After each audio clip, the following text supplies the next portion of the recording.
Audio Jungle.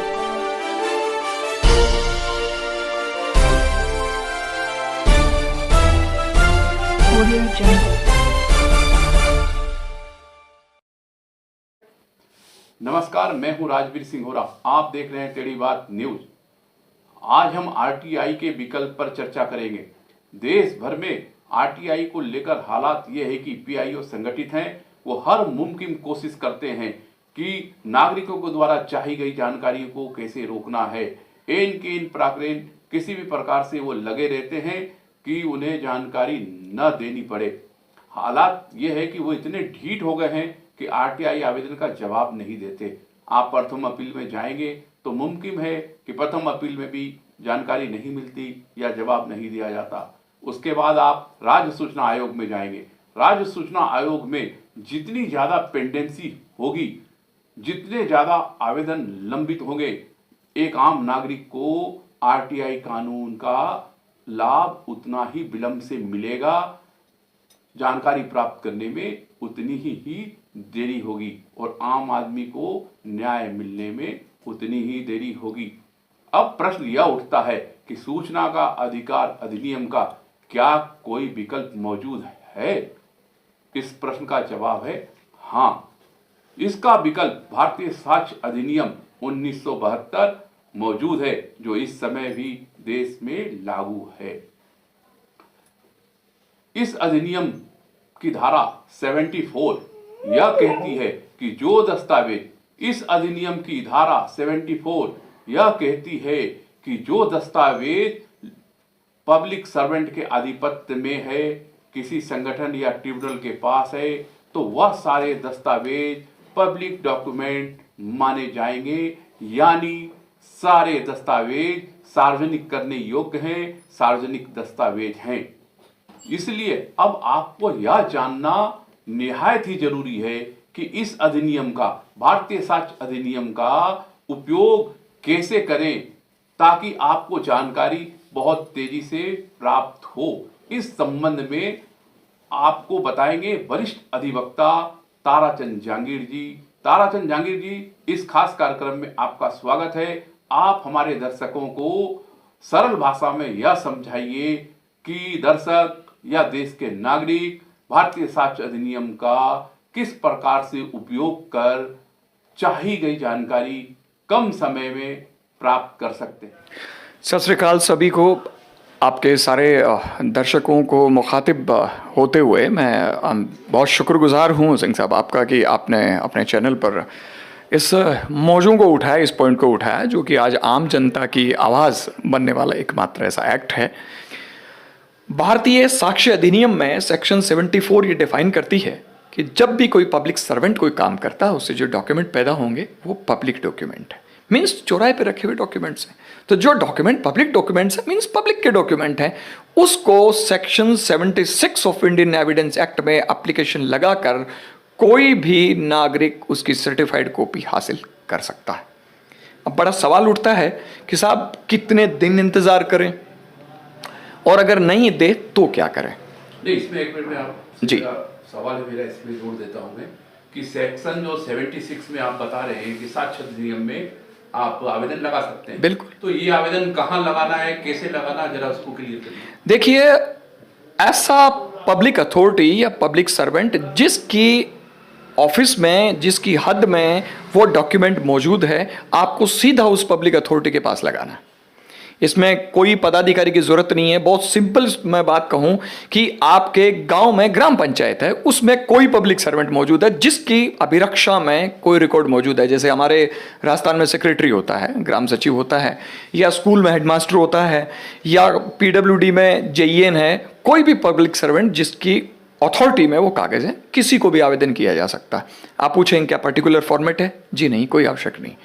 Honourable supreme court ने बहुत सारे केसेस में डिसाइड कर रखा है कि कोई पर्टिकुलर फॉर्मेट आपको बाउंड नहीं किया जा सकता। आपको केवल ये बताना है कि आपको क्या चाहिए, किस कानून में चाहिए, दैट इज सफिशिएंट।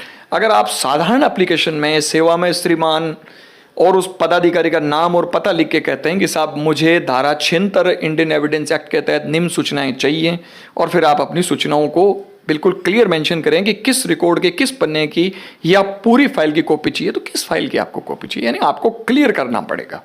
क्लियर करने के बाद आवेदन का न्यूनतम शुल्क जो प्रतिलिपि मूल्य है, हमारे राजस्थान में प्रतिलिपि के लिए न्यूनतम आवेदन शुल्क जो है इस वक्त 5 रुपया है और इमरजेंसी के लिए 10 रुपया है। लेकिन आप ज़्यादा भी दे सकते हैं क्योंकि राजकोष में जमा हो जाएगा।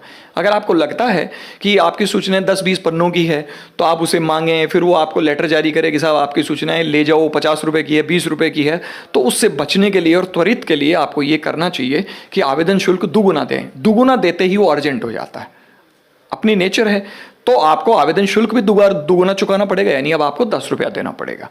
और इन्फॉर्मेशन के लिए जो लागत मूल्य है उसके हिसाब से आपको शुल्क भी दुगुना देना पड़ेगा। जनरली एक फोटोकॉपी 2 रुपये में हो जाती है, तो जब आपने आवेदन अर्जेंट में चाहिए तो आपको 4 रुपये पे करने पड़ेंगे।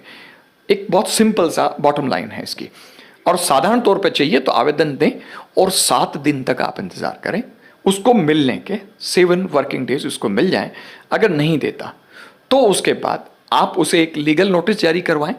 आम नागरिक खुद भी विधिक नोटिस दे सकता है या थ्रू एडवोकेट भी दे सकता है। एक विधिक नोटिस दें कि श्रीमान जी मैंने आपको ये आवेदन दिया, मैंने पार्शियल फी आपको पेमेंट कर दी और बाकी के शुल्क चुकाने के लिए मैंने अपने आवेदन में मेंशन किया कि बाकी जो मांगेंगे मैं दे दूंगा, लेकिन आपने मुझे ये डॉक्यूमेंट्स की सर्टिफाइड कॉपी नहीं दी है, तो आपने मेरे राइट्स का वायोलेशन किया जिसका आपको कोई हक नहीं है। तो मैं विधिक नोटिस आपको देता हूं कि मुझे 3 दिवस में ये सारी डॉक्यूमेंट्स की सर्टिफाइड कॉपी दें और कोई शुल्क आवश्यक हो तो मुझे अविलंब जरिए टेलीफोन या व्हाट्सएप या ईमेल या डाक सूचित करें। आजकल बड़े सारे माध्यम हैं और वो शुल्क आप चुका के उसकी इंफॉर्मेशन ले लें। इसे Namit Sharma versus union of India में ऑनरेबल सुप्रीम कोर्ट डिसाइड कर चुकी है कि आरटीआई एक्ट की झलक हमें सेक्शन 76 इंडियन एविडेंस एक्ट में मिलती है।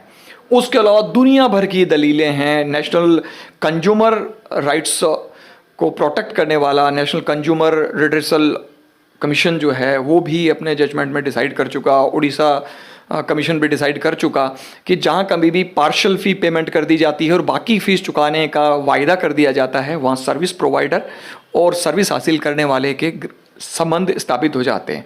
और जहाँ कहीं भी इस तरह के राइट्स का वायलेशन होता है वहाँ सेक्शन 35 कंज्यूमर प्रोटेक्शन एक्ट 2019 के तहत आप अपने निवास स्थान के, मैं बहुत विशेष जोर से मैं कह दूं कि अपने निवास स्थान के डिस्ट्रिक्ट कंज्यूमर रिड्रेसल कमीशन को आवेदन दे सकते हैं कि मैंने पार्शियल फी पेमेंट करके इनसे ये डॉक्यूमेंट चाहे थे, इन्होंने मुझे नहीं दिए हैं और मेरे कंज्यूमर प्रोटेक्शन एक्ट जो है उसके राइट्स का वायोलेशन कर रखा है, इसलिए मुझे ये कागज़ दिलवाओ, मेरा कानूनी खर्चा जो लगा है वो मुझे इनसे दिलवाइए और इन पर जुर्माना किया जाए। बहुत क्लियर मेंशन है और इस तरह के केसेस डिसाइड हो चुके हैं। हम भी इस पर काम कर ही रहे हैं और आए दिन इस तरह के केसेस एडमिट होते रहते हैं। तो आपको इन्फॉर्मेशन इस दूसरे रास्ते से भी मिल सकती है। ये ज़्यादा आसान है, ज़्यादा तेज भी है, क्योंकि आरटीआई एक्ट में 30 डेज़ का टाइम पीआईओ को मिला है। नहीं देता आप अपील करें, फिर 45 डेज तक फर्स्ट अपील अथॉरिटी के पास है और अब जो ट्रेंड है उसके हिसाब से 1.5 साल कमीशन के पास रहा, तो आपकी इंफॉर्मेशन 2 साल डिले होने का पक्का रास्ता मौजूद हो गया। लेकिन इत्तेफाक से इधर इंफॉर्मेशन पाने के लिए, आपको डॉक्यूमेंट पाने के लिए केवल 7 दिन का समय, अर्जेंट के लिए 24 घंटे में डिस्पोज करना पड़ेगा और सामान्य स्पीड पे उसे 7 दिन में डिस्पोज करना पड़ेगा। उसके बाद लीगल नोटिस 14 दिन इंतजार कर लें, यानी तीसरे हफ्ते आप कंज्यूमर फोरम में आ सकते हैं। तो जब तक आयोग डिसाइड करेगा तब तक तो यहाँ सब डिसाइड किया जा सकता है। तो अल्टरनेट रास्ते भी मौजूद हैं। और किसी इशू पर हम बात करें, ये एक आम नागरिक के लिए बहुत मुफीद सा रास्ता है। जैसा कि आपने अभी सुना, ताराचंद जागीर जी का बड़ा अच्छा मतलब इन्होंने बताया है कि आरटीआई एक्ट के अलावा भी साक्ष्य अधिनियम के तहत भी आप सूचनाएं प्राप्त कर सकते हैं, जानकारी प्राप्त कर सकते हैं।